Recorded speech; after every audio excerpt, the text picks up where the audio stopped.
This video sponsored by EduQuest, digital marketing online course best choice The EduQuest. struggle to find courses that truly speak your language, it's finally over. Welcome to EduQuest, where learning is made just for you.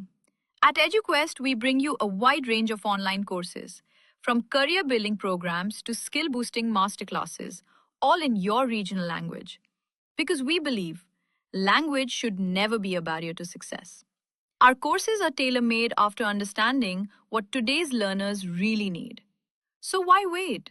Start learning the smarter, simpler way only with EduQuest. Visit eduquest.courses and explore your next course today. And hey, don't miss out on our exciting offers and promotions. Hello friends, இந்த வீடியோவில் நம்ம குறுமிளகை பற்றி தான் பார்க்க போகிறோம். குறுமிளகு நம்ம சாப்பிட்றதுனால நம்ம உடம்புக்கு எவ்வளோ நன்மைகள்னு பார்க்கலாம்.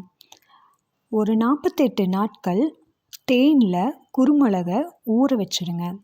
அதை தினமும் ஒரு 4 குறுமிளகு தேனோடு எடுத்து நம்ம அப்படியே சாப்பிட்லாம். இது காலையில் நேரம் சாப்பிட்றதுக்கு 1 மணி நேரத்துக்கு முன்னாடி சாப்பிட்ருங்க.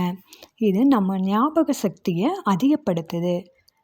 உடல் சோர்வையும் நீக்கி உடலுக்கு சுறுசுறுப்பையும் நமக்கு தருது. மிளகு நம்ம சாப்பிட்றதுனால நமக்கு நிறைய மருத்துவ பயன்களும் ஏற்படுது. மிளகை பொடி செய்து முட்டையில் ஆம்லேட் செஞ்சு கொடுத்தா குழந்தைகளுக்கு நோய் எதிர்ப்பு சக்தி அதிகரிக்குது. இந்த மிளகை தட்டி போட்டு காய்ச்சிய பாலில் போட்டு இரவில் குடித்தா ஜலதோஷம், தலைபாரம் கூட நமக்கு குறையுது.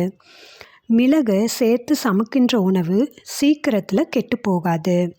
மிளகு, இஞ்சி, பூண்டு, கொத்தமல்லி, புதினா போன்ற அனைத்தையும் விழுதையும் சாப்பாட்டில் சேர்த்துக்கொண்டா அஜீரண கோளாறு நமக்கு சரியாகுது.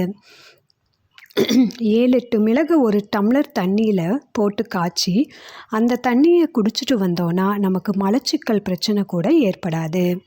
மிளகுல உள்ள வயிற்றில் உள்ள வாய்வை அகற்றி உடலுக்கு தேவையான வெப்பத்தை தருவதோடு வீக்கம் இருந்தால் கூட அதை கரைக்கிற தன்மை கொண்டது. மிளகு உணவில் எளிதில் செரிக்கும் தன்மை கொண்டது. மிளகு, சுக்கு, திப்பிலி சேர்த்து சாப்பிட்டு வந்தால் நோய் எதிர்ப்பு சக்தி அதிகரிக்கும். மிளகினால் நமக்கு இவ்வளோ மருத்துவ பயன்கள் நமக்கு இருக்குது. எனவே இந்த மிளகை நம்ம அடிக்கடி உணவில் பயன்படுத்தி நாமும் பயன்பெறுவோம்.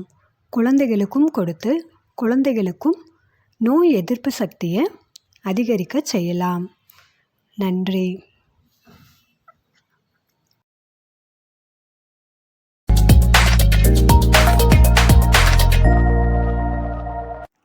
இந்த வீடியோ உங்களுக்கு பிடிச்சிருந்தா லைக் பண்ணுங்கள், சப்ஸ்கிரைப் பண்ணுங்கள், பெல் பட்டனை கிளிக் பண்ணுங்கள்.